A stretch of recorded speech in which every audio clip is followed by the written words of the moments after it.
are here. We are here. What up? Back to the Everything Under the Sun podcast, episode 11. Hey man, I'm smiling because my guy's back. That's right, baby. Back in the building. The homie Bear Brown back over in there. The building. Yes, sir. He walked in today and looked around. He was like, "Yo, I need to get a quote on this building." That's right, baby. I can do something with the space. Yeah, Mr. Lotto Pockets. Need an extra closet. Yeah, for my sneakers. He is delusional. But the guy's back, man. We missed him last week. He's back here this week. We here with the best hosts in the land. My group here, my team.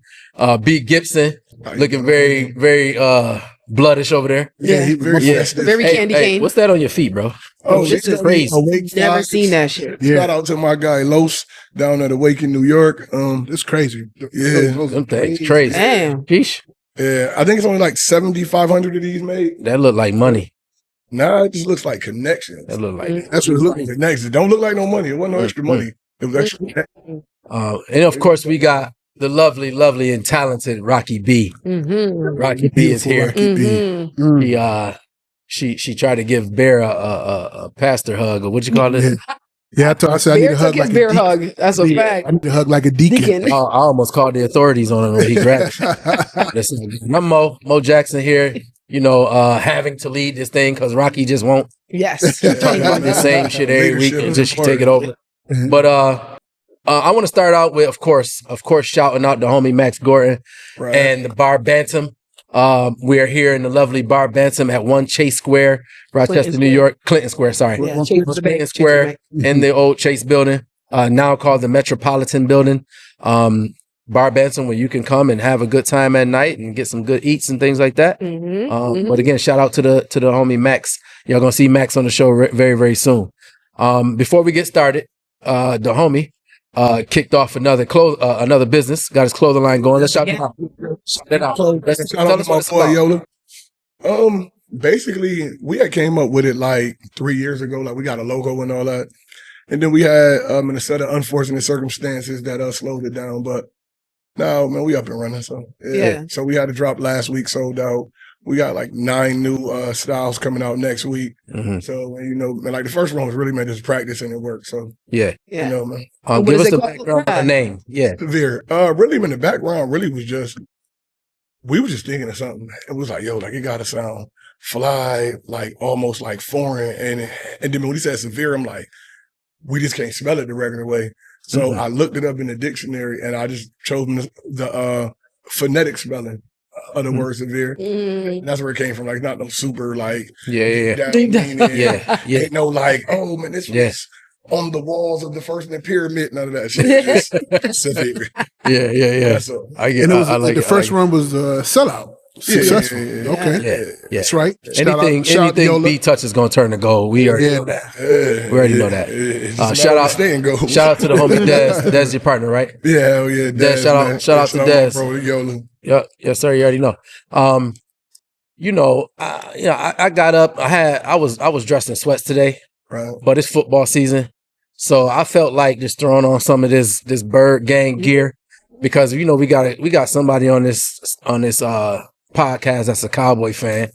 So I just wanted him to see this championship shit all episode. You feel me? Look, he about to jump out. But you know, like when you have like decades and decades and decades of failure, and you finally get you like a few years of doing something, you want to brag. It's like the kid that was dirty first through 11th grade. Yep. Now in 10th grade, man. So you trying to say you talking about my championship? So you saying I can't talk about my championship? All I'm saying is I understand it's 12th grade. It's your first year with new sneakers on. But this is y'all right now. Them Cowboys, y'all going through them same times right now. Y'all ain't been shit forever. No. You ain't won a playoff game since you was 2. No. They haven't won in 26 years, but the Cowboys have been wildly successful. We just talking about wins and winning percentage. But as I said, enjoy. No. What? No. It don't matter. It don't matter. The wins and the playoffs is what matter, and the Super Bowls. And y'all ain't won shit in 26 years. We used to say this. they used to say that when Dallas fans used to be like, man, y'all ain't got Super Bowls. That doesn't matter. We win a lot. Now, what's up, man? Now I got a couple rings. Now y'all can say, man, listen, matters is winning. Listen, we, you know what I'm saying? We came, we saw, we conquered. It's cool, man. You know, I mean, it was written from the beginning of the season, and we closed the deal. Barrett, you're a Steelers fan, right? Huh? No, I'm a Niners fan. Niners fan? Yeah, get it correct. And don't point. I told you last few episodes. Don't point in my face. I'm the fan. Whoever gets the finest fan on the team. My brother a Niners fan, so I'm gonna leave my comments off of this podcast because the things that I say to him is not like politically correct. So I can't say that shit on. And that's because we talk about the gender over there. Like the girls say, let's keep it cute. Let's keep it cute. We're gonna keep it. We're gonna keep it cute. We're gonna keep it cute. Well, I have something for you, Mo. When football season comes around, do you ever get nostalgic? Do you ever miss like, hey, I miss being back in the league? And that's a good question. And I always answer it the same way. And I think I lie every time I say it, right? Because I say, no, I don't miss it. I don't miss it. And I say, every time somebody asks me that, I say I don't miss it because when you played as long as I played and you made it out with your head still working, your limbs still attached, and you can walk, you gotta count that as a blessing. Yeah. So, but I feel like it's a lie. I've been thinking about it lately because a lot of people have been asking me, and I've been thinking about it, and I feel like it's a lie because there is nothing like scoring a touchdown in front of 50, 60,000 people. It's nothing like it because you got, if it's 50,000 people in the stands, you got 100,000 eyes on you when you in the end zone giving the ball to the referee, and the adrenaline that you get from that, it's unmatched. I never hit a home run or a grand slam walk off or a buzzer beater in basketball, all that kind of shit. But that feeling is like I just ran the ball through 11 defenders that was trying their damnedest to tackle me, and I made it to the goal. And now look at me, I'm here. You know what I'm saying? Like, it's gotta be an incredible feeling. It's a crazy, crazy feeling. Especially when you win after that, or when you made the play to win. Yeah. It's crazy fun. So I think it's a lie every time I say it. But I am grateful that I made it out without, CTE, hopefully. I do use that shit though. I tell people I remember the stuff. I can't remember shit because I got hit in my head. But that's how you get out of a relationship. I got out of a lot of trouble. Because you can't tell me I didn't. Shit, I played football for 20-some years. You can't tell me I didn't. I forgot. Damn it, I forgot. Hey, that's it. Keep it pushing. But leave me alone. How convenient. But, yeah, it works. Yeah, it works until it don't work. To all the ladies, I gotta respect it. You gotta respect it, especially if it put food on the table. Rock, you watch football? I do watch football, and believe it or not, I do have a degree in sports communications from Newhouse in Syracuse. I have a concentration in that. Remember Syracuse? You helped me do my play-by-play assignment, so he knows. Like I do watch football. I do know the terminology. I do know a lot more than probably the average female. But I don't really watch it as much because I'm not in a relationship. So it's like, I'm not forced to, but when I do, like, you are forced to, like, shit. If you can't beat them, join them. That. What? Like that forcing your girl to watch football. No, not forcing it, but it's like you want to, if you're a good woman, okay, you want to partake in what your man enjoys as well. When you go from boyfriend to boyfriend, you got to throw all your old shit away. When you join a new team. You got to throw all that other shit away. What you do with it? Do you use it as dust and stuff? Or? The Eagles this time. No, but like I do, and it's funny because men be like, yo, you really know what's going on? I was like, yeah, I know, you know what I'm saying? I drink beer, I eat chicken wings, I do all that shit with the guys. But now I'm just like, okay, this year I'm probably gonna do more parlays and stuff so I could really keep track of what's going on. Because I do enjoy watching men in tights. No, I really enjoy the sport. I was a basketball girl. I played basketball in high school. So I enjoy watching basketball a lot more than football. Now it's switched. Now I understand the game. Now to me is more exciting than it's the best game in the world. Basketball. Of course. Yeah. So I do. I get it, guys. I did have some sidekick and all that stuff. Yeah. I got it. I'm well-rounded. I'm a wife. But this year in the NFL, it's been a lot of moving and shaking. Dudes are getting paid. People holding out and all that. And I wanted to talk a little bit about the holding out process because a lot of people don't really understand why football players hold out for their money. And this is for all the people that don't really know, that just wonder why. You always get the people like, he making all that money and they acting like bitches and not going to practice and this and that. Right. But you got to understand the one thing that players have to hang their hat on is that your very next play can be your very last play. So you got to get all the money you can while you're in this game. And if you think about it, right, you go and you make $50 million in your career, right? You made this lifestyle that you got to live, and you retire when you're 30 years old, say 30.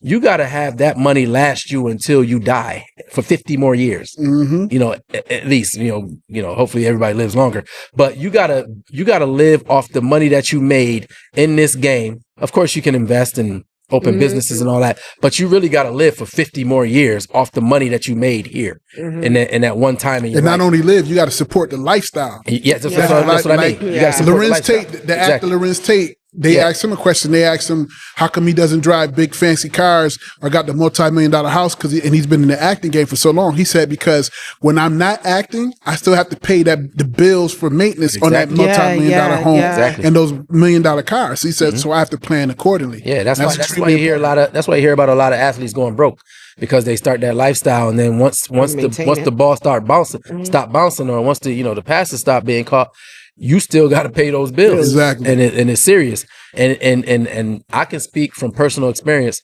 When you retire and you have to go and work a regular job, it's just think about it. You know what I'm saying? Yeah, that's just think about it. You got to go work a regular job after you retire. So it's something that you got to swallow your pride with and go do, because like you said, those bills are still due. Yep. And then the guys that, like, while you're in the game, right? While you're in the game and playing and you're active, and say you play for the Giants, you get traded to the 49ers.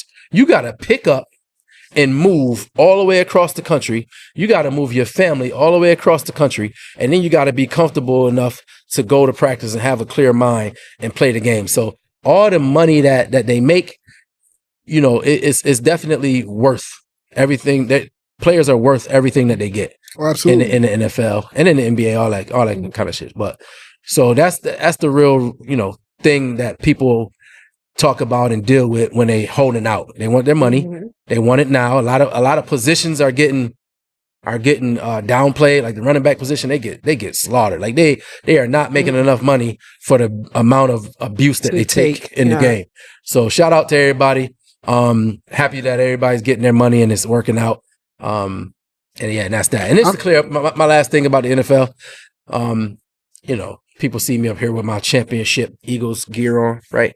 But then they'll see me at the Bills game. Let's wrap this up.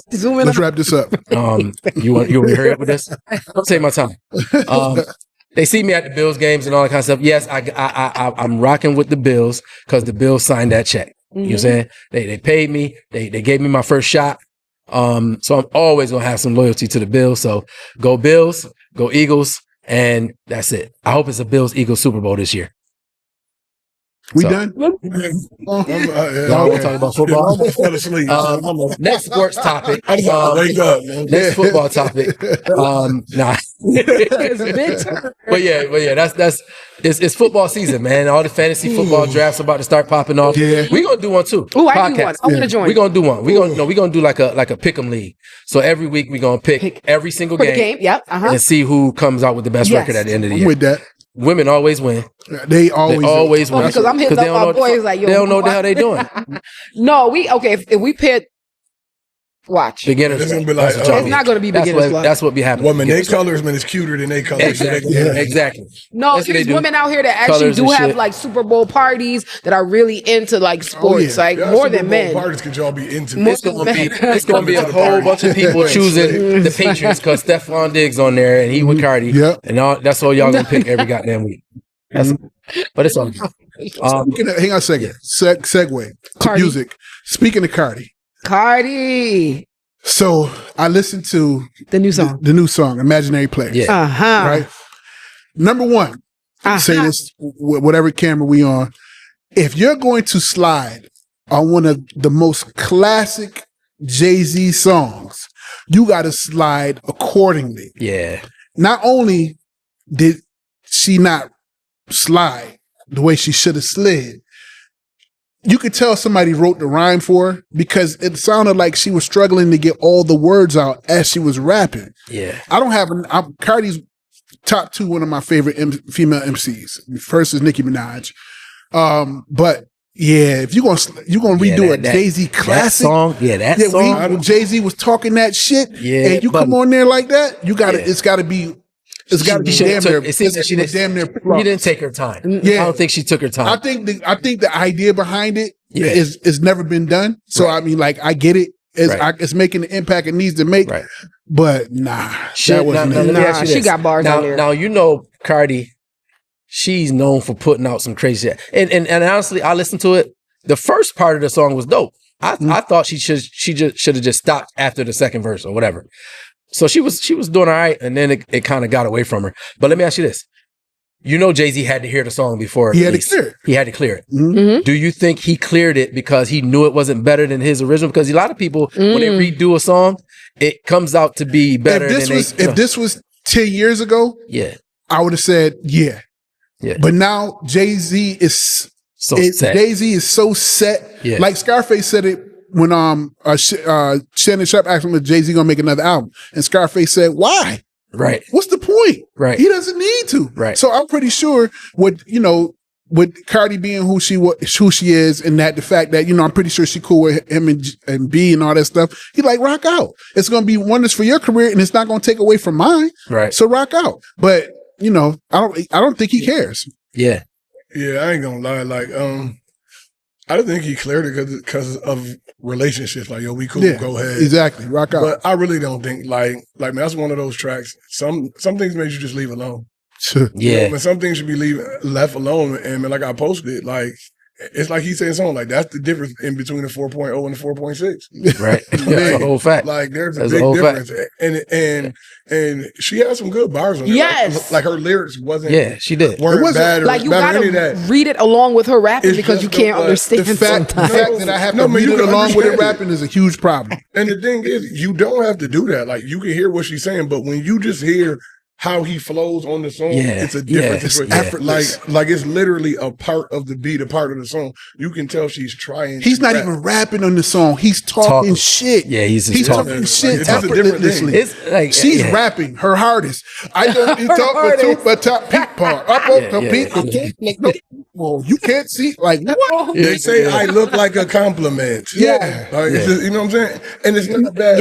I'm starstruck. So she tried. And that's good, something though. like you said, B. Like, you just got to leave certain stuff. It's gonna knock when it come on in the club. It's gonna knock. It's gonna knock. It's gonna be a jam. It's gonna knock. It's gonna bop. So. Y'all gonna like it eventually. They say Jay-Z's, imaginary players has hit the top on Billboard. One of them things for the first time since she put the song out. So everybody went back and started listening to it. Honestly, man, the irony is that song wasn't a hit for him. Right. And for her, it's a number one. Like, for him, that wasn't a hit. Like, that whole album, like, man, one thing about, man, Jay's career that's so, like, fascinating is that as he got more successful, people rewrote it. Yes. Like, Jay-Z's first two albums really weren't successful at all, like, for the most part. And, like Reasonable Doubt didn't go platinum to, like, 2000 or something. Right. So well after. And it'd be so funny, like, when I hear somebody, they be like, but I listen to Jay-Z from something. No, you wasn't. Yeah, nah. No, you wasn't. I know you wasn't. Shout out to Ebony Kirby. Ebony Kirby from Edison Tech. I am. She introduced me to Jay-Z.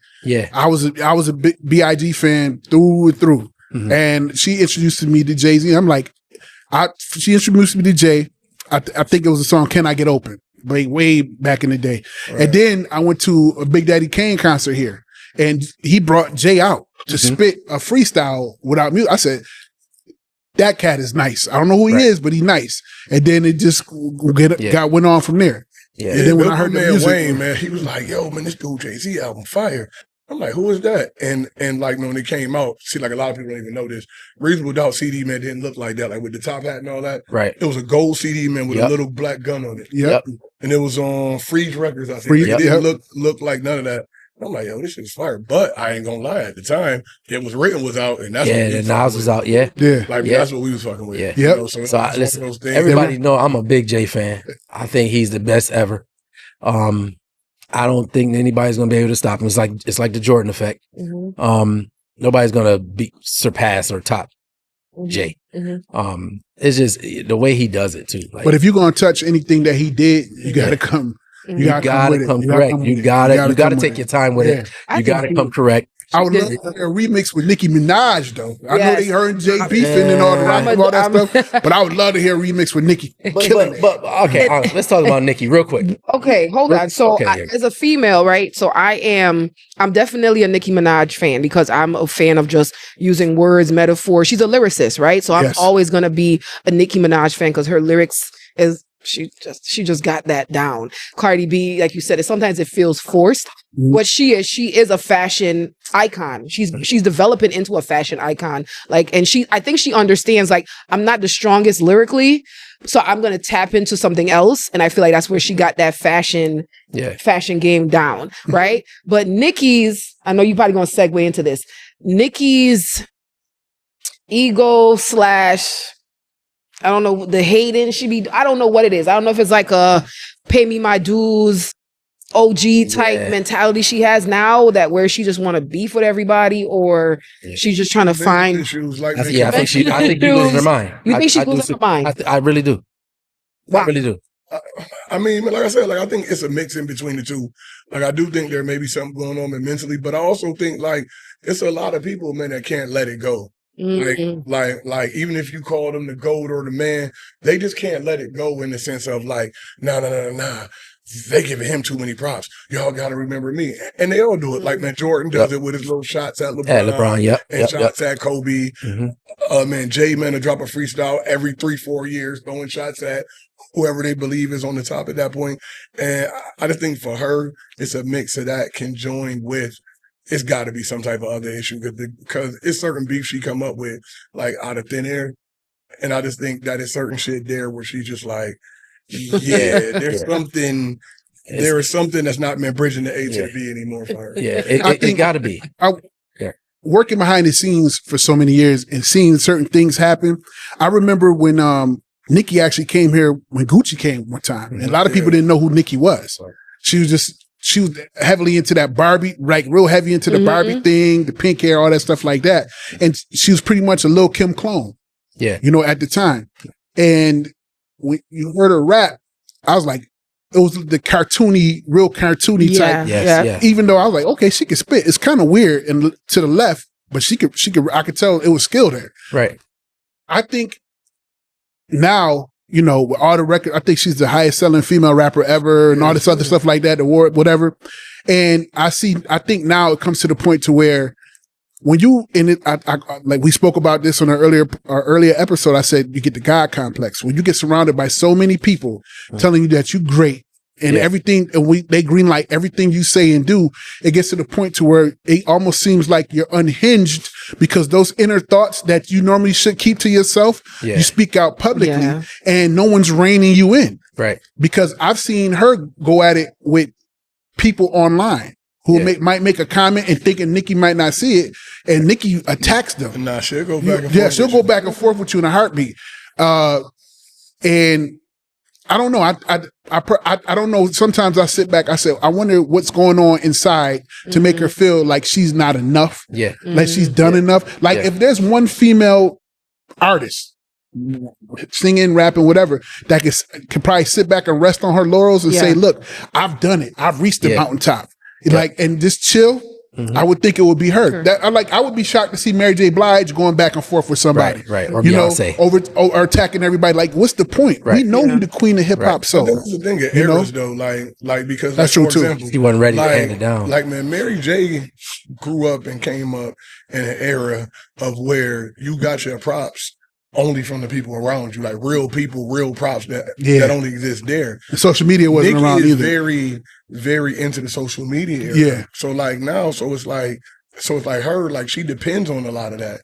And it shows, and like she has this legion Like, it's not just you say something about Nikki and she respond. No, like, they're going to find your account. They're going to find where you work, where your grandmother lives, what type of medicine she take. Yeah, the barbs. Listen, man, like, man, what kind of medicine may your grandmother take when to get the pharmacy shut down that she get it from? Your grandma died early. Like, it's insane. Pulling the plug on grandma. Yeah, for real, like for her to jump on and start arguing with Dez or with Dez Bryant and talking about my husband to whoop you and all that kind of shit. Like, it's something mental. And for me, I'm looking at it, I'm like, she still claims, or she still is active in the rap game, right? Mm-hmm. And now this light is starting to, you know, jump over or move over to Cardi. Yeah. Starting to shift over to Cardi. Yeah. And she don't like it.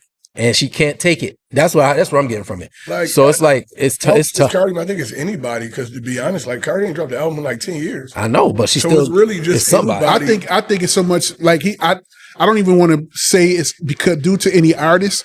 I just think it's a sway mentality, feeling like, yeah, when people feel like they're the greatest thing since sliced bread, it's going to show your true colors. Yeah. And I think that's what happened with Kanye. Everybody said it's a mental disorder. No, I think that was always him. Right. I think he was always. Mental, bro. I know. Hang on a second. I don't want to hang it. I don't want to hang everything. Every time somebody does something to the left, I don't want it to make it seem like, oh, they got something mental going on. Yeah. I remember watching an early interview with Kanye when he was with Dave Chappelle, back when he had the brown overcoat, the polo, and all that stuff. Yeah. What he was saying was crazy to me, was crazy back then, but because he was unknown at the time, nobody paid attention to it. Mm-hmm. Right. Now that he talks like this with all eyes on him, they say, oh yeah, he's a little different. To me, he's always been that way. When he did an interview on MTV and he was showing his painting collection and he was painting colors and sounds. Like I said, this cat, to me, he was always to the left. Yeah. I think when ultimate power brings ultimate ego. Yeah. Ultimate power brings, when he was literally the most talked about person in the world at one point. Yeah. So like I said, it changes people. Mm-hmm. I think you see what Ultimate Fame does to certain people. We've seen people topple from it. Look at Martin Lawrence. Martin Lawrence gave a speech about. Dave Chappelle gave a speech about. Richard Pryor. It's real. Then you got the opposite side. You got Eddie Murphy. People like, people that get Ultimate Fame and stay just under the radar enough to exist, as some people who can't handle it. Yeah. Right. But like when the Kanye thing, like, and the thing that he has been on Netflix, like, he literally has the part where he says, I had to take 13 pills to have a normal conversation. Right. He's literally been diagnosed and been in inpatient treatments before. Right. And this is over 10, 15 years. He's literally mentally ill. Right. And even though, because he doesn't have all the money and clout no more, like, they interviewed Dame Dash about it. And he said, it's sad, man, because my brother is sick, but because he has $1 billion, you'll shove a mic in his face instead of you taking him to go get help. Right. And that's really what it is. Well, yeah, and Kanye, I think specifically, but I'm talking about in general, I don't tie all these attitude problems up into mental disorders. They said, like, people say, like, the money don't change you. It just kind of just brings out who you are. Exactly. It enhances who you are. Some people, they get that power, that fame, and they don't know what to do with it. And they just... And now everybody's a target. Everybody's against me. Yeah. Oh, I'm not as hot as I used to be. Yeah. You're the reason why. You're holding me back. You're sabotaging my career and all this other stuff. Yeah. Man. I've seen it beginning to the end. I personally think Nicki, going back to Nicki, I personally think she fell off lyrically after the breakup with Safari. What? I don't think she ever fell off lyrically. You heard that's the but it ain't like she was spitting. It ain't like she was spitting back when she first came out. I gotta disagree with that. I don't think she ever fell off lyrically. No. It's just most artists, you have your time when it's your time, and then after that, it just fades. Yeah. Everybody has a peak. Yeah. And I think that her time just peaked and went by, and she can't handle it. Yeah. Like, man, one thing about Jay-Z that I always thought that Jay-Z was the master of is he always sees the next wave. If you go check Jay's albums, when he was really active, whoever was next, he always have him on his next album. Mm-hmm. When Juvenile blew up, he was on Jay-Z's next album. Yep. When Drake blew up, he was on his next album. He always sees the next wave and embraces it, as opposed to, nah, fuck that, I'm the king, they gonna have to bow down. No, he brings them up because he understands. But he also does it the smart way. He embraces the right stuff. Yeah. Because when I don't know if don't quote me, but when Dipset and them started this chant rap, he kind of tried to shut it down. He tried to shut it down. He tried to tell the whole rap industry, don't start this, don't bring this shit into the game, because sooner or later it's going to destroy hip hop. And that went from the chant rap, the lean with it, rock with it, all that kind of shit. It wasn't really lyrics on beats. Dipset, man, wasn't chant rapping. Like, them mixtapes was crazy. Like, they was rapping. But not what you saying, but that's a terrible example. Not the chant rap. Not the chant rap. Let me back up. Not the chant rap. The auto tune. Sorry. Yeah, man. That's not Dipset. Dipset was rapping. No, but when he said the auto tune, when he said death to auto tune, he said, if y'all let this in the game, it's gonna fuck up the whole hip hop. And he was it was too much. It was oversaturated. It was but I ain't going front, but it didn't though, man. If you look, man, it kept T-Pain killed that shit.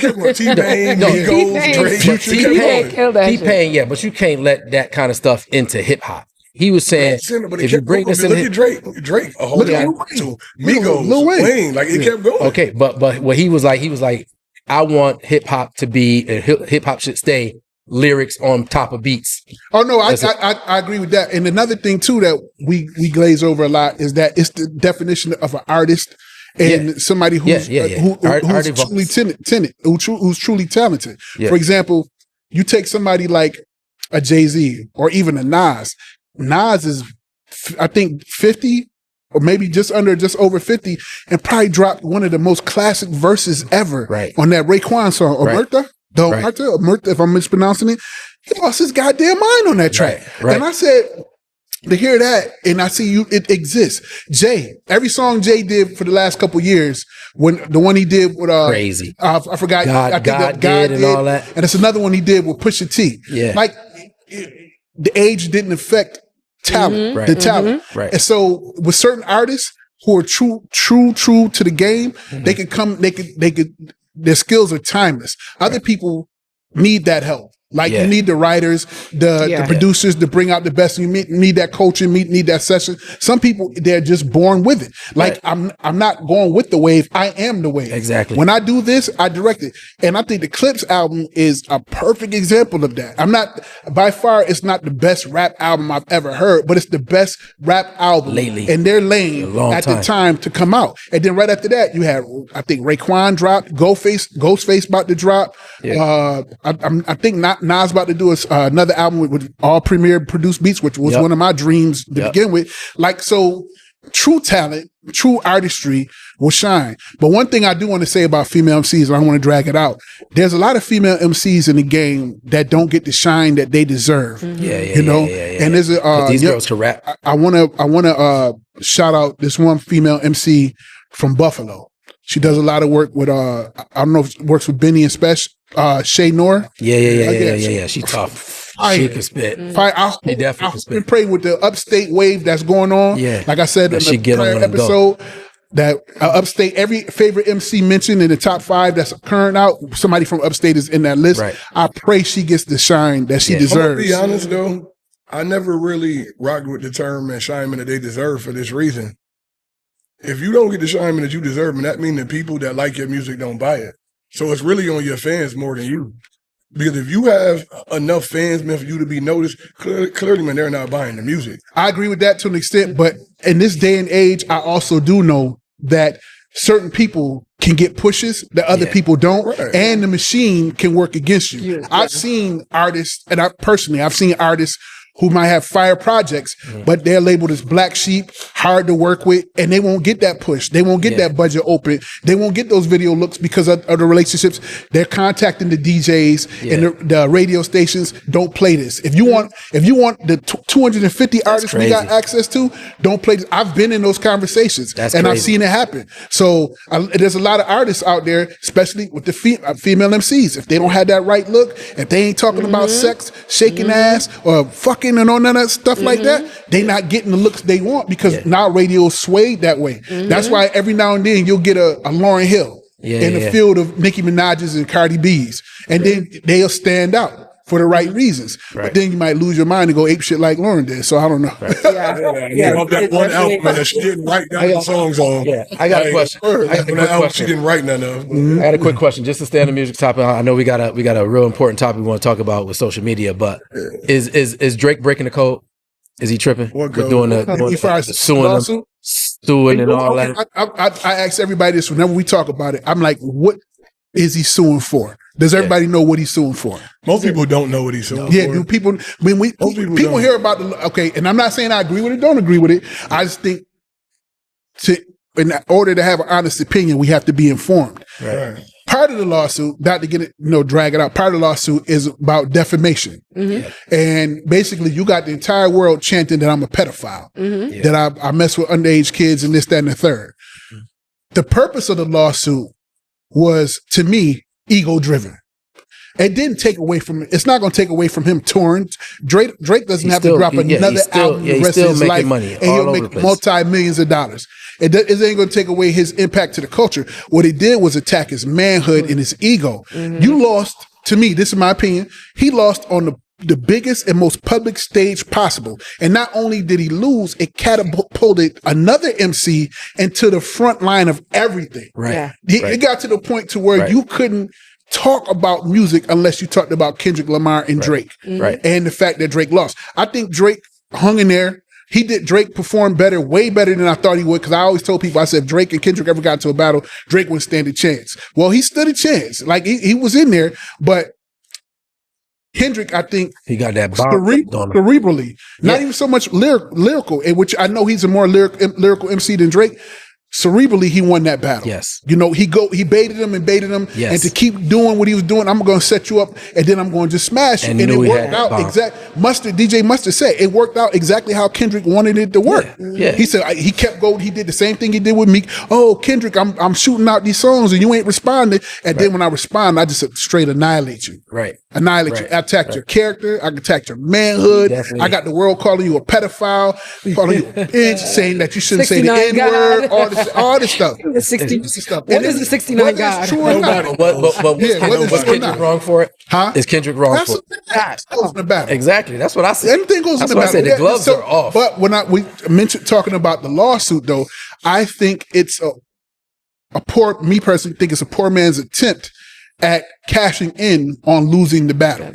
Yeah. Because even if they was to settle, that's a partial win for him. Yeah. Even though the label's defense is saying, yo, you got into a battle and you lost. You called this man a woman beater. You said he was too short, that you just smacked him. But all that's what he's trying to get. He's trying to get documented proof of domestic violence against Kendrick. For what? Because that helps his lawsuit. When you go into these lawsuits and you go into a deposition, you got to prove some of the things that you're saying. What is your reason? So he's trying to prove what he said. He's trying to say, I'm backing up the things that I'm saying the truth. It's not defamation. And they understand. But like I said, the labels artists, you willingly engaged into this battle. Right. No one forced you. Right. And this is the outcome. Right. This is the outcome. And now you lost, and now you're trying to recoup whatever type of monies based on your failed manhood to the public. Yeah. Because no matter, like Charlamagne the God said on the Breakfast Club, there's nothing else you can do to save your face. Right. You're only making yourself look worse. If you're trying to save face, the best thing Drake could have did was just be quiet. Just be quiet. Just be quiet and take that. Let it die. I understand it though, man, because if you go into it, the suit not about that. He just ran through a $400 million contract. He was at the table, man, to get up to $1 billion from that. And his lawsuit is basically saying, we was already in negotiations. Like his lawyer man just introduced me this week, that y'all let that go because I had all the leverage. So y'all pushed that. So that's the other party, right? I could lose my value in this negotiation. And do you want to know why I got proof of that? It's because, man, when Pusha Man released this song and that killed me in 2018, y'all suppressed it. Y'all suppressed it because I still was signed to y'all, so I was way more valuable to y'all. Right. The deal he on now is a licensing deal. It's like, okay, cool. As long as I'm in this until I recoup this money, y'all can use me to how y'all want me to get paid. To get one of the biggest bags in history, music history. Now, they're just the licensees of the music. Yeah. So now it's a time limit on it. So what he's saying is y'all suppressed it before because it meant more to y'all. But now, since I got the upper hand, now, man, y'all let it go. Man, y'all push it. Y'all bought it, man, to help it, man, be more successful against and help devalue him. So now, man, when we come to the table, you can lowball us. Right. You know, man. So when somebody said it's bigger, it's really bigger than that. It is. And what it really shows is man, what he's doing is basically saying look, yo, this is what I said, man, what it's showing, man, is basically y'all, this how the game really works. Yeah. It's an industry. Yeah. Yep, it's the industry. He definitely showing some behind the scenes work. Putting it in like, yo, I'm not showing him. I'm showing y'all this how this really works. When they want somebody to win, they gonna push it even more. Now, I may have got my ass whooped already, man, without them help. Right. But I'm showing that this how the game. It's a dirty game. And I do agree with that, but it was willingly done.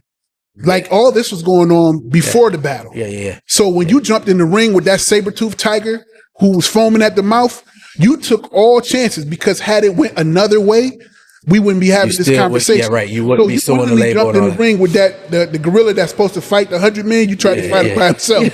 He got your ass whooped. But the bottom line to all this is the reason why Drake's ego was struck is because it spread so fast. Oh yeah, social media. Radio. That segues into the topic, right? Social media took that thing and it went crazy, and that's the basis on why Drake was embarrassed so much and so fast and in front of so many people, because social media, everybody shared, everybody recreated posted, videos, everybody recreated videos of talking about A minor. It shit went everywhere. Yeah, but at some point you're Drake. Like that shit don't even bother you. That shit shouldn't even bother you. Like you here, like let that man have his shine. You already at the peak. You already one of the top artists in the fucking world. It's about ego. All right, go ahead. Go ahead, Kendrick. Have fun. Do what I've been doing for decades. Yeah. Like, man, with the 50 Man and Ja Rule thing, if you go look at the charts, 50 didn't end Ja Rule. Ja Rule ended Ja Rule. If you look, man, when Wankster came out, Ja Rule went triple platinum in the middle of Wankster being out. Yeah. And where Ja Rule messed up was that he couldn't take it. So instead of sticking with his formula of the R&B duets, he went and made a whole diss album. I forgot what it's called, Blood in My Eye. And nobody wanted to hear that. From his they wanted to hear him and J-Lo. Drake's doing now.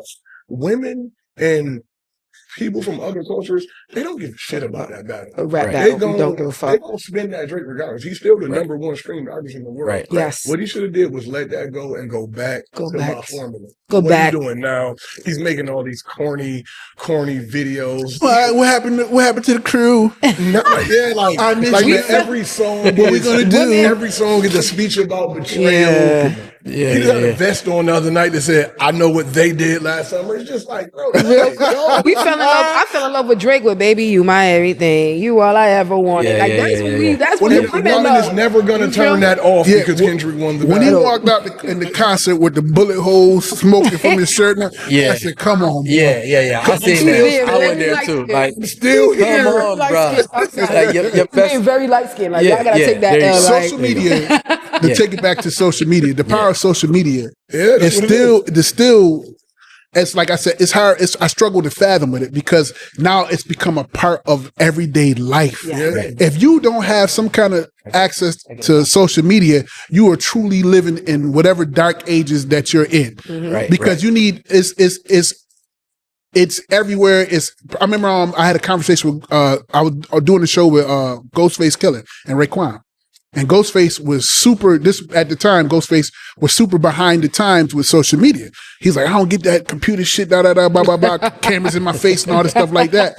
And he had somebody on his team. I was like, yo, you need to get up on Facebook. He said, I ain't doing none of that bullshit, man. And what was crazy, this was a few years ago. And now if you look, Ghostface is he on his social media game. It gets to the point to where you have to in some way. It was a TikTok, Snapchat, Twitter, Facebook. I'm the wrong way for a lot of people. Yeah, and I'm about to say this now you turn on social media. I remember I was watching this clip on TikTok where it was a gentleman, an army lieutenant from I don't know, it was one of I think Saudi Arabia or something. He's saying the bullshit that we put on TikTok and social media, you'll never see it over here. He said by 7, 8 years old, we train our children to fight, shoot, cook, clean, be warriors and professionals. He said, I'm watching y'all over there in America and the westernized community. Y'all tolerate so much bullshit. The fighting. He said, every time I turn on, I look over there, y'all got women fighting. Y'all got y'all watching people get killed and all that stuff. He said, you'll never see that over here on our algorithm. We don't tolerate that shit. And I said, it's to the detriment of our society, I think, because it's on purpose. That was what I was leading to. Yeah. I said that I think it's programmed another way for to keep us underachieving. Yeah. Because what's the number one thing? I don't know what y'all social media look like, but whenever I go on, it's two things I see: ass shaking and women fighting. Fighting in general. I'm like, this is crazy. Like I just posted them the other day. It's like, it's either they throwing hands or they throwing ass. It's literally, and it's crazy because that's really what it is. A friend of mine, I'm not gonna say his name on here, but a friend of mine posted a picture. Posted a picture of a dude smiling with gold teeth, and Facebook blocked him and banned him. Wow. Like 24 hours for, not suitable content. Yeah. And right up under his page was two girls fighting butt naked when I was scrolling through. Because they don't care. And I definitely think that it's a part of like a programming, but like social media, like when you see things like Nicki and a Drake going off like that, you really see like you could have $1 billion and it affects you the same way as somebody with $5. Yeah, that's a fact. It's strong. And the power of social media too, turning all these people who sit in their living room into millionaires, into the gatekeepers of society, fashion, and everything too. And that's I said people get drunk with that. Yeah, like I could turn on my camera I forgot there's a Netflix documentary about a young Caucasian woman, forgot her name, and the power of her podcast. And I was watching, I'm like, God damn, she thousands and thousands of people across the world, wherever she toured, get treated like Michelle Obama. Yeah. Like, it's insane. Yeah. So I get why it's so addictive. Yeah. I hate that it's that way, but that it's only going to get worse. And now you see the thing now, people posting suicides and murders. And it's about that attention. Yeah. Like, my God.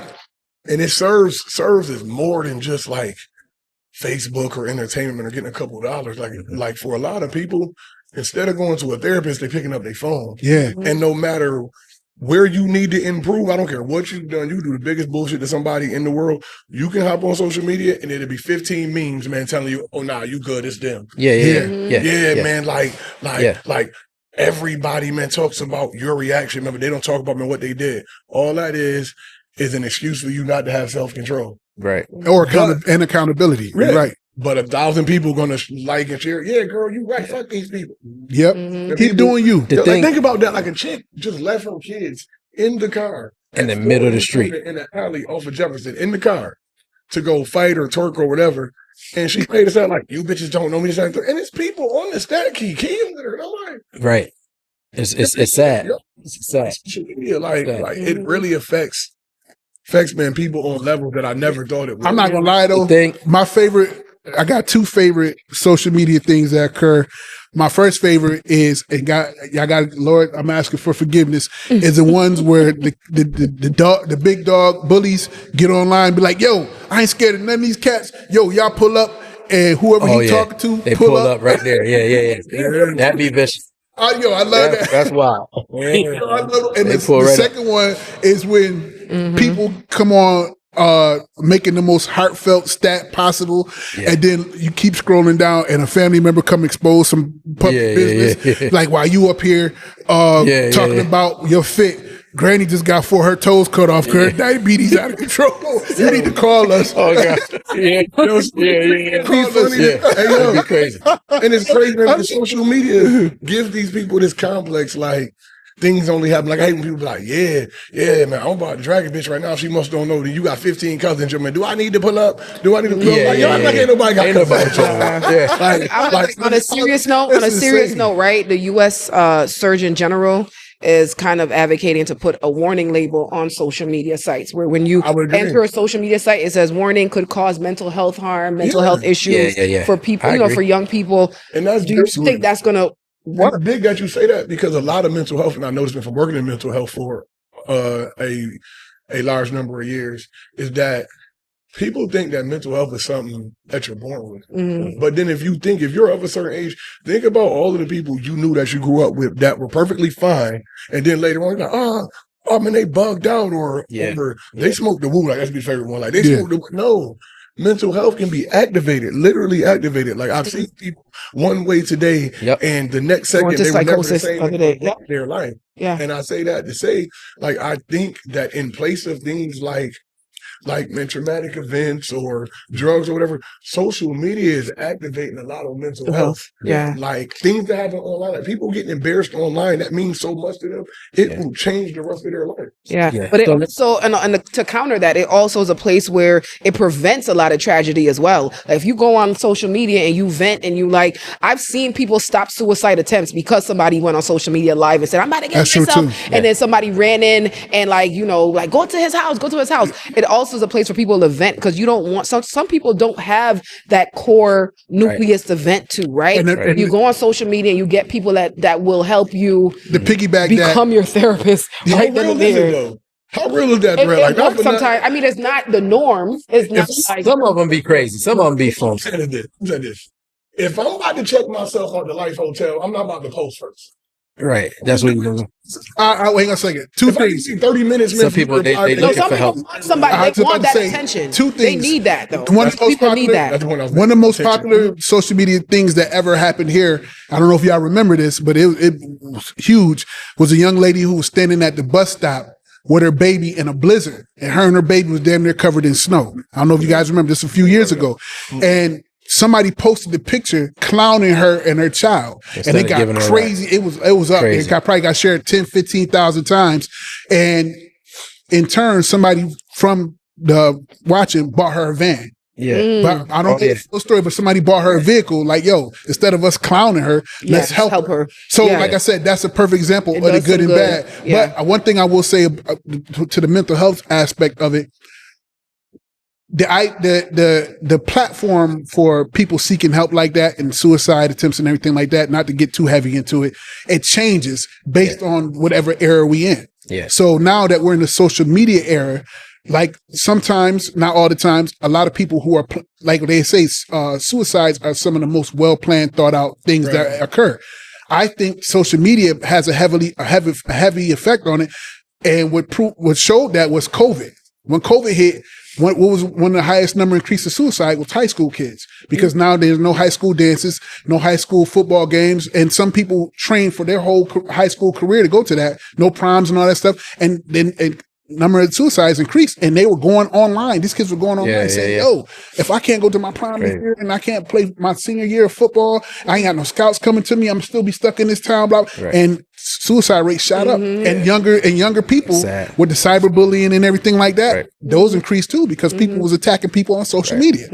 Also, social media helped generate a lot of income during that time as well, where people were like, DJs are creating parties, remote parties where you tune into the DJ and shout out DJ D-Nice. Yeah. I don't know if he was the first one, but he definitely was huge. Started that. Definitely was part of it. It's like if you're a business owner, you have to have social media at this point. But let's talk about tool, man. It's a great tool. Like any tool, but let's talk about the basis of it though, right? And you said something earlier about how America is, we are the only country that allows certain stuff on social media. Yeah. Right. And then you talk about how it is beneficial to people monetarily. Is it planted purposely because America is so greedy?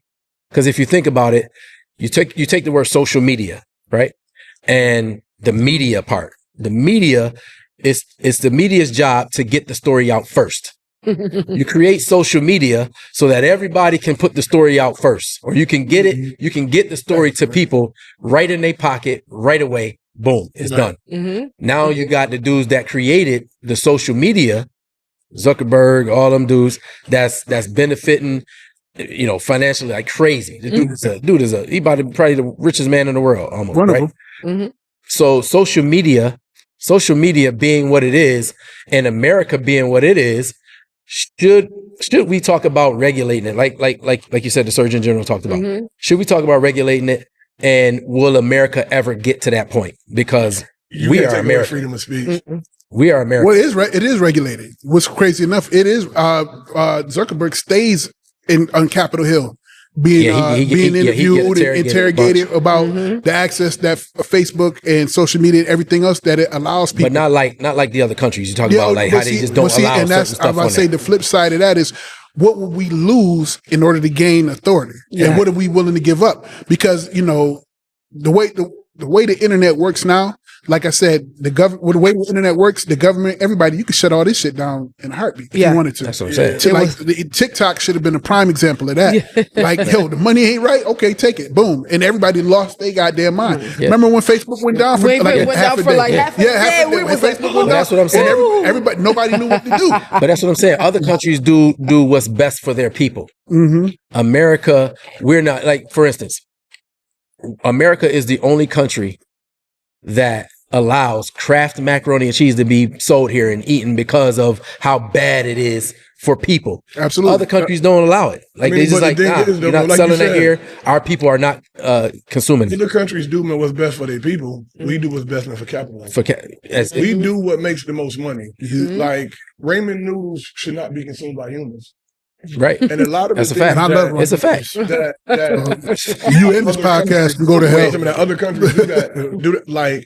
Like so. Not missed a lot of pockets eating bread. You know what I'm saying? Like, it's a good side and a bad side. Like, because one side is, well, you may take away these people's free speech, because like a lot of things in those countries are really controlled. I was going to see, is that what we're based off?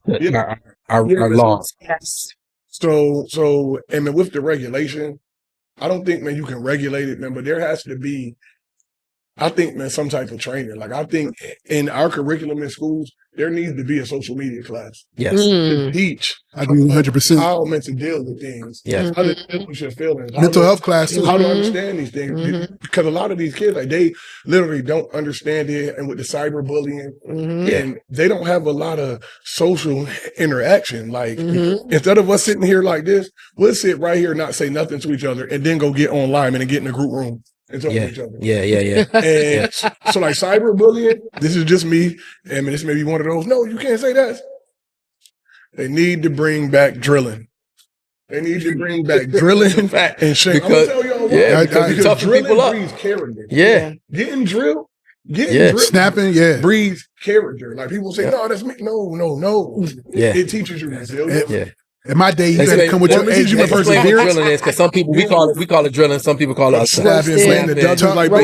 talking about each other publicly and verbally to each other to basically break somebody down with insults or making people laugh at that person. Making people laugh at the same time. At the end of the day, you're gonna come back and be friends, right? So it's really like friendly sparring. Like, it's more of a thing to where verbal compare if you're in the gym, with people, or like when you play football. So, like, I'm pretty sure you might have little battles in practice with somebody. Y'all slap each other up.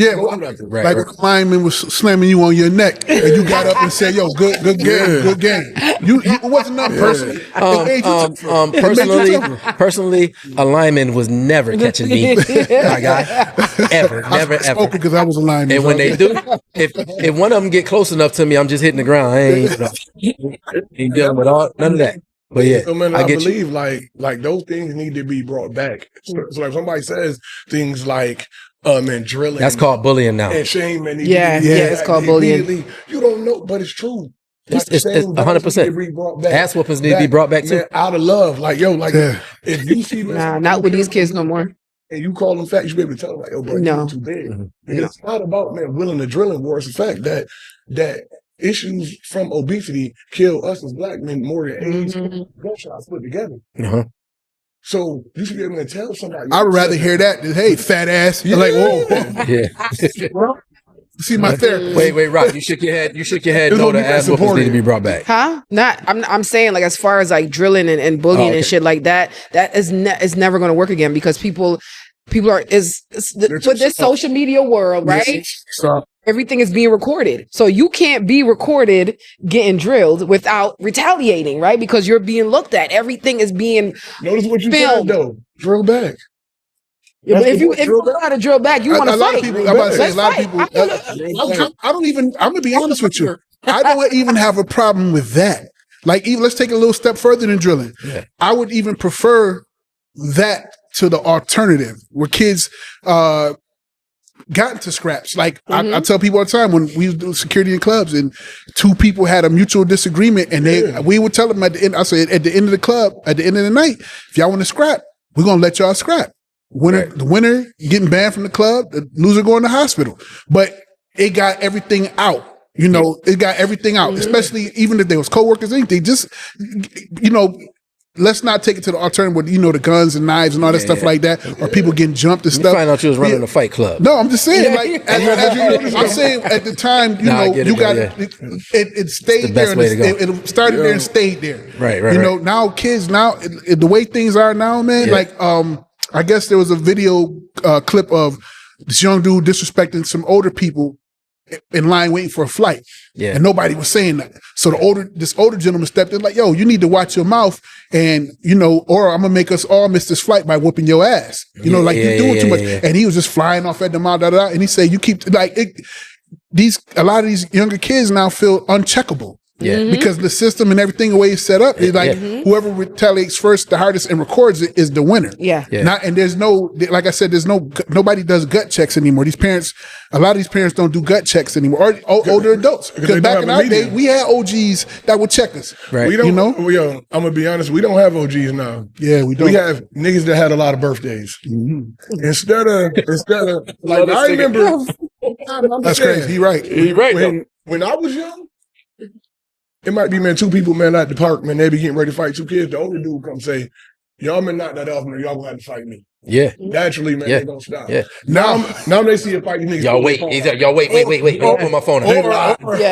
Shit going on. Yeah. Shit going on. If the older nigga be like, y'all gonna have to fight me, that older nigga in his ass. But it never happened.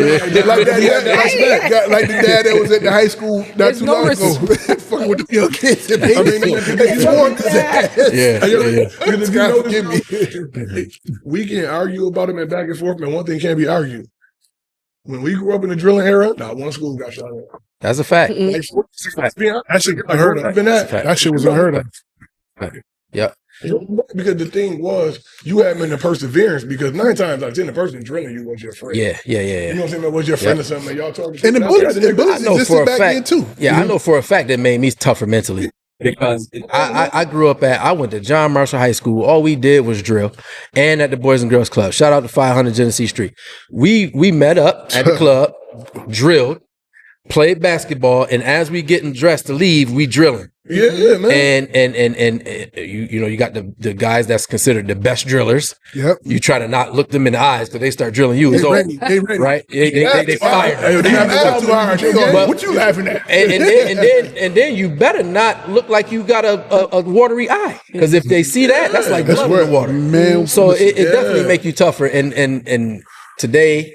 Like, and there's no shame. Like, it's no shame. Exactly. And the thing is, I seen this stat by this lady. I don't know who she is, so I ain't even about to act like I do. Like, she made the perfect shit. She said, shame is good. Bring back shame. Yes, you robbed your homeboy. You should feel ashamed. You slept with your best friend's husband. You should feel ashamed for that. In a world without shame, people excuse anything. Anything is justifiable long as you getting money. That's deep. Anything is, and you start thinking like, that's deep. No matter how. Excuse a lot of sucker shit. Yes. And we as people, this is one big problem I have with our culture. Money became our God, and we will excuse anything, immorally or otherwise, because money is involved. Yeah. I mean, I hate to bring them up, but it's just true. The only reason a lot of people outside of talent excuse R. Kelly because he got money, because he had money, because he had status. So it's cool. And I always ask somebody, and they be like, well, it ain't that bad. I mean, Robert did that, man. R. Kelly didn't do that. I said, go pick anybody off the sex offender list in your neighborhood and ask them, can you see him? Right. But you won't do that because it's not about that. Right. It's about that, and it's that worship of money and status and power that we excuse anything in the name of them. I can't figure out for the life of me why anybody would excuse that. That's crazy. R. Kelly? That's crazy to me. Because because I think a lot of people are attached to R. Kelly's music. Yeah, you know, that's the first artist. That's the worst crime you could commit. People are attached to money. If you love him as an artist, if his music touched you, right, then his personal life, that's a different attachment. I think the same way that we said about Hulk Hogan, right? Hulk Hogan, I think it's so much. It's money is a huge part of it, absolutely. But we like I said, and not to get too biblical, idol worship. When the person that you love more than anything, I'll give you a prime example. God bless my mom's soul. There was this old. Don't talk about TV, your mama. No, I'm just saying this old TV ministry. Gonna go in on his mama. Tammy, the man Tammy Faye, the old TV evangelist, her husband in their ministry. Yeah. My mother swore by it. She sent money to them. She prayed with them. She was on TV. Whenever Tammy Faye cried that makeup, she would cry with them. And then when it came out that they was robbing the church and getting money, my mother couldn't believe it. It shook her foundation. She's like, "Oh, this can't be." Like we, like I said, I can't speak for everybody else, but we grew up. I grew up poor. So what little we did have, she was giving to multi-millionaires. Yeah. And so that idol worship comes in. You can't fathomably believe that your person who made you feel good inside, who got you all right and everything, would do something so diabolical. So I love when this happens. I love when this happens because one of y'all always say something that I'll be thinking about of being a topic for us. And when you just brought up church and how people pay their tithes and they overpay and they, the pastor and everybody else doing all this and that with the money and all. I've been thinking about bringing to y'all, when are we going to have the episode, The Church? And to talk about church as a business? Yeah, talk about it as a business and everything. I would love to do it, but I would want to do it with a pastor. Yeah. That's what I representation. Right here, you're gonna answer everything. Yes. Yeah, man. So I think that's one of those things. Stuff. Absolutely. However, as a segue, man, from talking about celebrity worship, it's something I seen right before when we started filming. Yeah. How do y'all feel about men paying $1,200 to take a picture with Chris Brown? Oh, you seen that photo? Yeah, no. My joint, man, what is the problem with it if he's a fan? What do you mean? What's the problem? I got something to say for both sides. Hold on, I got something to say. We established the last episode. Why? Come on. Just for me, man, personally, I got to look at it both ways. If a woman paid $1,200 to take a picture with Beyonce, nobody would call her suspect. Nobody would call her suspect. So I feel like for dude, I don't think it make him suspect. It's like he pays $1,200. He's a huge fan. He's a fan of Chris Brown. He's a fan of and that really matters to them. So there's no artist that you're a huge fan of that you won't pay to. I'm a whole fan. I'm not paying no $1,200 to pay. Let me say this. I'm coming from the same angle that B did. Do you listen to Chris Brown music? Yes, I love Chris Brown. Are you a fan of Chris Brown? Love Chris Brown music. So what's the difference? He had the ability to meet the person that you listen to that you just said you love. And he wanted to take a picture and spend a couple of dollars for it. You know why? What's the difference? Because and the picture wasn't suspect. For me, it was he was hugged up. Yeah, he wasn't For me, I listen. For me, I'm black and white. I'm as black as white as there can be. Like I don't think there's nobody on face of this earth that's more black and white than me.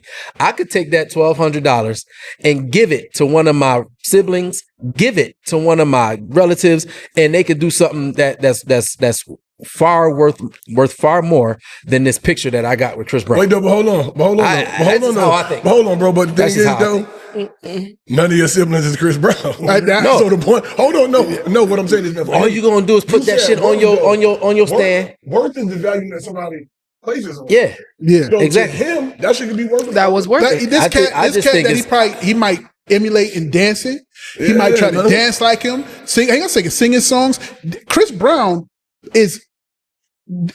Some of these kids, Michael Jackson. I get it. Yeah, and you can best believe, and I'll say this publicly: had I had the opportunity as a kid to meet Michael Jackson, I would have had to pay $1,200. I would did it twice. Yeah. So for people to say, like, I'm heavily into animation and cartoon and stuff like that. Yeah. One of my idols is George Lucas, the guy that created Star Wars. If I had a chance to sit down and take a picture with George Lucas and pay $1,200, I'm doing it. Yeah. Like if I got the money, so I don't. For us to attach manhood and I guess in a softer term, sexuality to stuff like that. Yeah. Like, he took a picture with Chris Brown, he a bitch, or this that. Yeah, I'm not attaching manhood to it. I'm just saying whatever. Try to make him look lesser than because he took for somebody who he was a fan of. I think if he'd had the picture, but not the price, we wouldn't even be talking about it. Yeah. But the fact that he had to pay, that would make it a problem. Too, but he spent $6,000 on sections and clubs and bottles and bullshit and stuff like that. We don't say nothing. You never get to meet down. But my thing is, you never the motherfuckers that make Patron. Why is okay? But I'm pretty sure why is Chris Brown charging $1,200? Because he's Chris Brown. I get it. And that's I get it. And it's not just a picture, though. I'm pretty sure these are your fans, bro. These are your fans. I'm pretty sure when you go in and take that picture, he's giving you an experience. He's like, yo, he's chopping it up. He's like, what's up, my boy? The one girl that took I'm pretty sure the picture is the last thing. The prom and all that shit like that's something she gonna be able to. Every time a Chris Brown song come on, she gonna be able to look at that. Man. And like the guy that bought his girl the picture. Everybody's like, oh, he a sucker. He paid for another man hug. I'm like, man, it's Chris fucking Brown, man. Like, come on. It's an experience for the women. The mechanic I get it, and I'm not. Oh, he fixed the alternator. Go ahead and get a flick. I'm not sexualizing it. Listen, I'm not sexualizing it because Brandon said a guy. I'm not doing that. I'm not doing that. Brandon said the guy. It's guys paying $1,200. I understand. Paying for that experience. I'm not sexualizing it. That's experience. Like, it's not about the fucking picture. Like, the picture is the last thing you probably take. Like, this man is probably like, yo, what's up? I like your clothes. I think it's doing that. Who's that? Like, it's like that dialogue that, you know, like when people say, would you take a date with Soulja Boy or EBT card? You know what I'm saying? It's like that's our experience. Like, yo, you're having a conversation, you're networking. He probably sell clothes. He's like, yo, Chris Brown, here's it's a whole experience. And then you're like, all right, my man, to take the picture. Like, all these pictures that women have, you had to sit and talk to Chris Brown to get that together. Gilly from $1 Million with the Game said, Gilly from $1 Million with the Game said, he said, it's no debate, no nothing. That, in fact, Joe said it too, that he's this era's Michael Jackson. They said this motherfucker singing and dancing on stage for 3 hours. Yeah. You better bring some back-to-back nights. The one lady leaving the concert, she said, I don't know what the fuck is going on. She said, I came to see my idol, Chris Brown. As y'all can see, it's 2.5 hours in. He's still singing that I gotta go. I'm tired, and he's still performing. But she said it's experience that she'll always be able to keep with her because she said she got to see her idol perform. Yeah. That's one thing that amazes me. How somebody like Chris Brown performs like that night after night after night. I'm like, nigga, what do you be eating? You're like, what is giving you all this energy? Because that's we listen. Publicly advocate. No, man. But you know what, though, man? It's a good thing, man, to bring up in the Mike and Chris Brown thing. I think social media is the reason, man, that Chris Brown, man, could never reach that Mike level. Right. For this reason here. And it has nothing to do with him or being blackballed. Part of the mystique of Michael Jackson was that you literally don't know what Michael Jackson did on a daily basis. You could never touch Mike. You never had a chance of walking down the street seeing Mike. You seen Mike, look like, that's Michael Jackson. Yes. With social media, he dudes was more, I know what Chris Brown did the day, man, because he ate a hot dog on South Clinton. Because I was there. So it got repeated 50 million times. Right, because it's one of those things to where you can't really get there because like he's more his mystique. He's not social media. Not to go back to what we started with, and I knew we were supposed to touch on this. I said the same thing about LeBron. LeBron is chasing the myth of Jordan, not the man. Right. The myth of Jordan.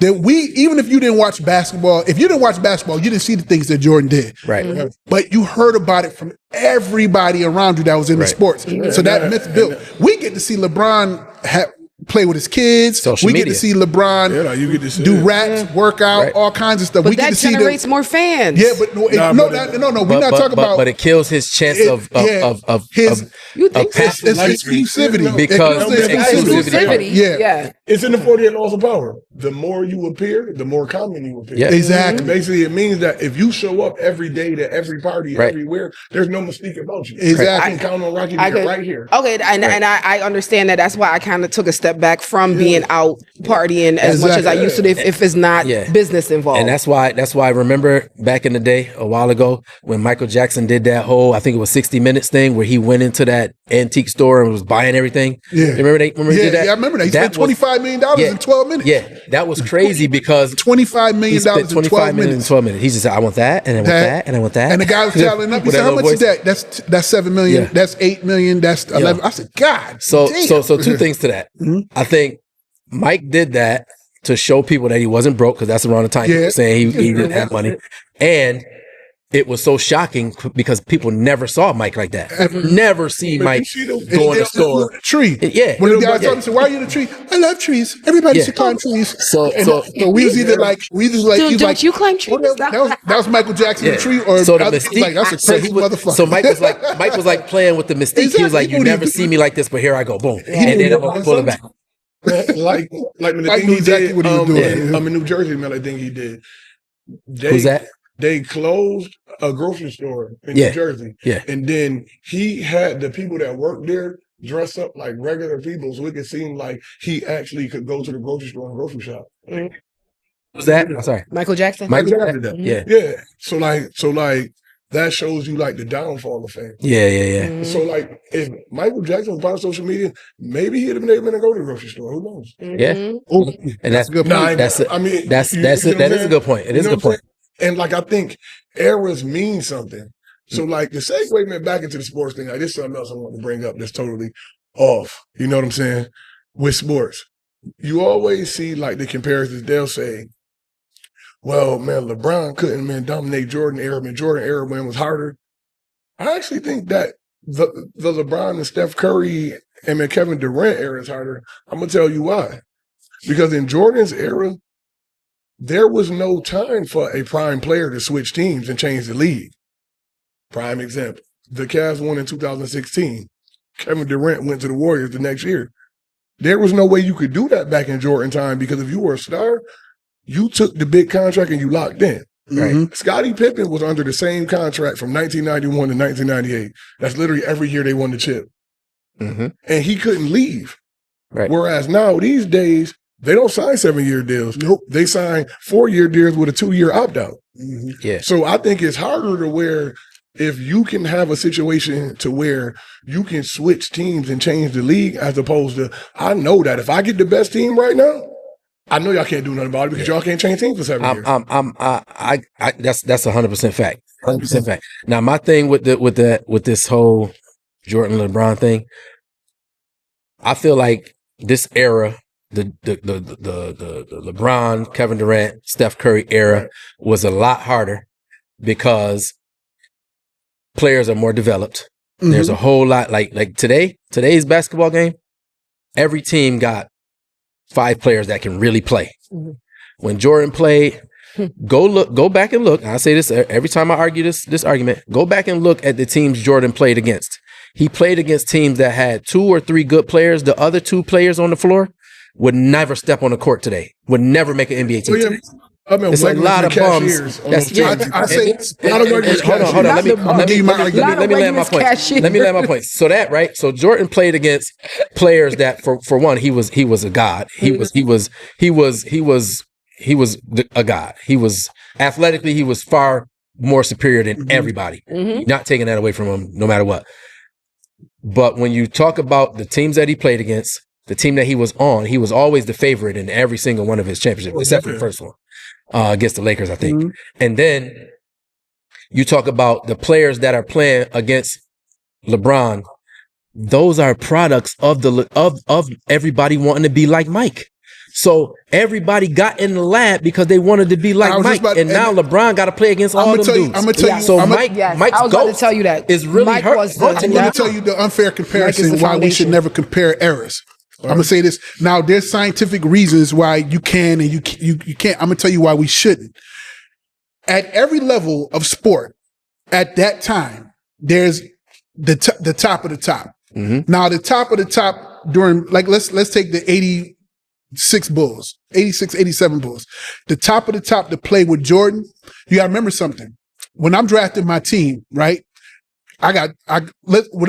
Scotty's second year, whatever year that was, I got Scotty's second year and I got Jordan, right? Mm-hmm. I'm bringing in players for the Chicago Bulls. How good do I need them to be?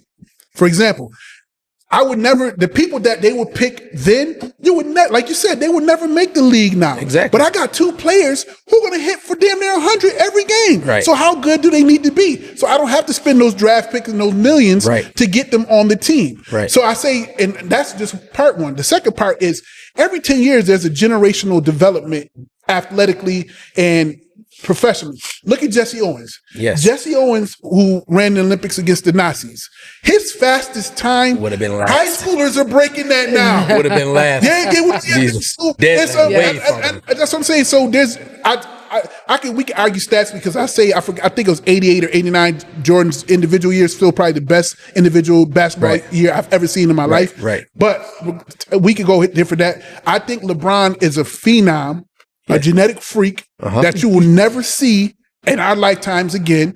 I don't want to take that away from, we take that away from closing and championships and all that stuff, but I think we minimalize the impact that LeBron made to the game. Yes. Plus, there wasn't social media when Jordan played. Right. So his stuff became legendary. Right. You know? Right. Now, it's nothing. We hear about a 60 or 70 point game. Oh, that's nothing. Oh, they don't play defense. The league is softer. I said, when you take away the fact that you used to get punched in the face, that means you got to shoot more, and you got to shoot more accurately and faster because everybody's stronger, bigger, and faster. Yes. You didn't have those type of players in Jordan era. That's why I think it made Jordan stand out because he was 10 years ahead of everybody else. Yes. Yeah. But with that being said, I think it's an unfair comparison based developmentally wise because the things that are regular, like you said, Kobe was Michael Jordan too. Yeah. Kobe mirrored his moves, his style, everything. Yep. He even changed. When did he change the number to 24? Yeah. Yeah, because he's fun. Yeah. You know what I'm saying? And Bron said, damn that, give me 23. You know, I'm that dude now. Yeah. So like I said, I think it's an unfair, because I argue all day, how Jordan better than LeBron, but I say this all the time. I say, I think Jordan is the greatest champion I've ever seen play the game. Yes. Now everybody says, everybody else Bill that Russell. got more champion. Bill Russell was an 8-foot freak. So you know what I'm saying? But he compared to the people he's playing, and plus he was way better. He was the best player on the floor. Way more. I'm saying one of the best players, and he was way more dominant and aggressive. They had a even good though team. he played in the racist league. I'm not saying I don't want to take away. Make my point. No. I get it. I'm not trying to take. I don't want to take away from it. But I'm saying in our era, in my era, at my age, Jordan is the greatest champion that I've ever seen play basketball. Now I'm not saying that. I think. If we want to compare players, I think it's more fair to compare Steph to LeBron. You know, like it's people online making real good arguments to say who's better. Because in the time that Steph's played and the time LeBron's played, that boy is magical, man. He's another. He's something different, man. Listen, I watched, and we don't talk about that enough. I watched Jordan. I watched LeBron. I'm gonna say this in the camera. I think Steph is a machine. I think he's a fucking robot. He do things I've never seen before, man. It's ridiculous. Ain't no way a human being is supposed to be able to do what Steph Curry does. And he's crazy. And he's doing in the level of competition, he's doing that too. Yeah. And I say this too. Like, listen, Jordan. I'm a Jordan fan. I'm saying this to everybody because everybody always saying, "Mo, shut up." I'm a Jordan fan. Jordan is the best champion ever.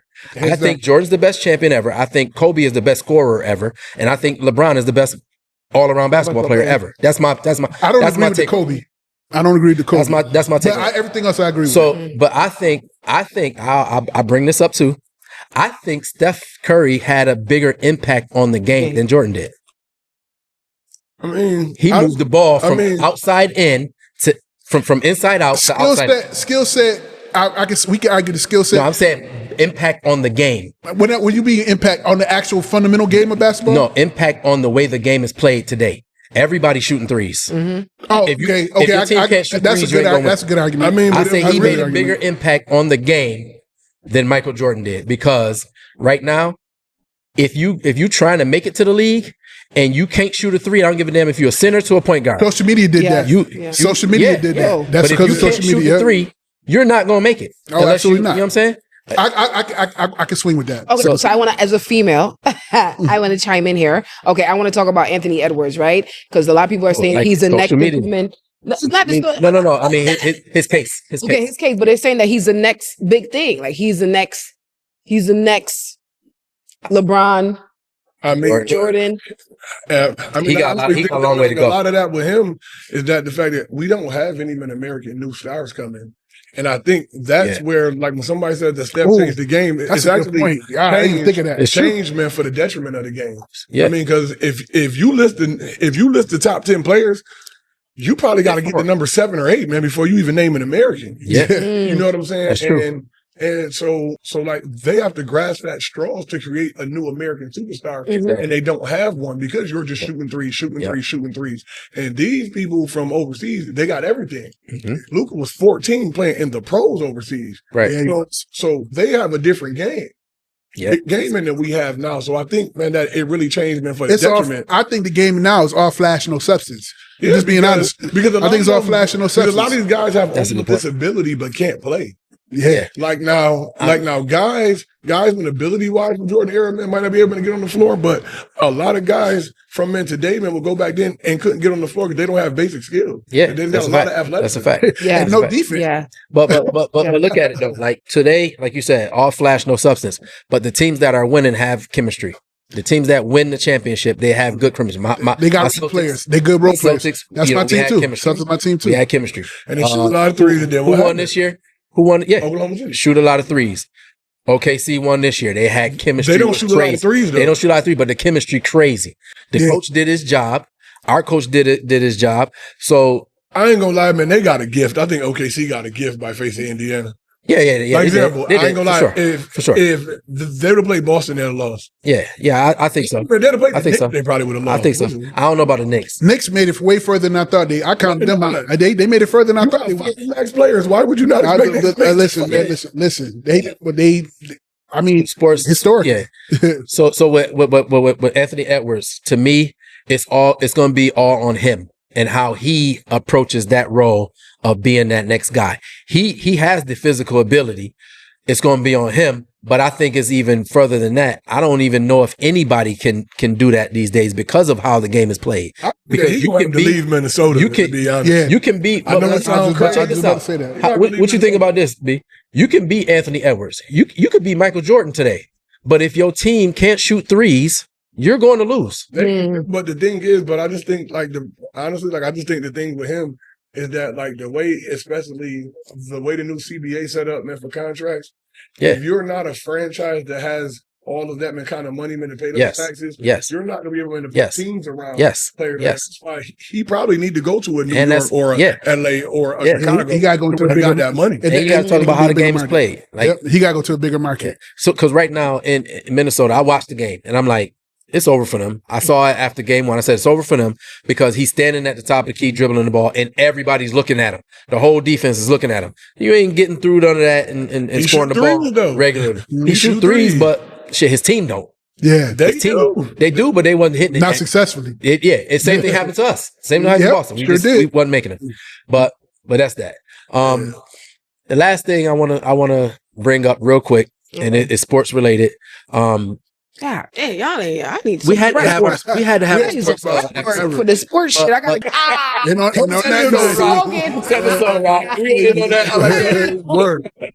Thank y'all for tuning in to Everything Under the Sun podcast. The sun is now set. Peace.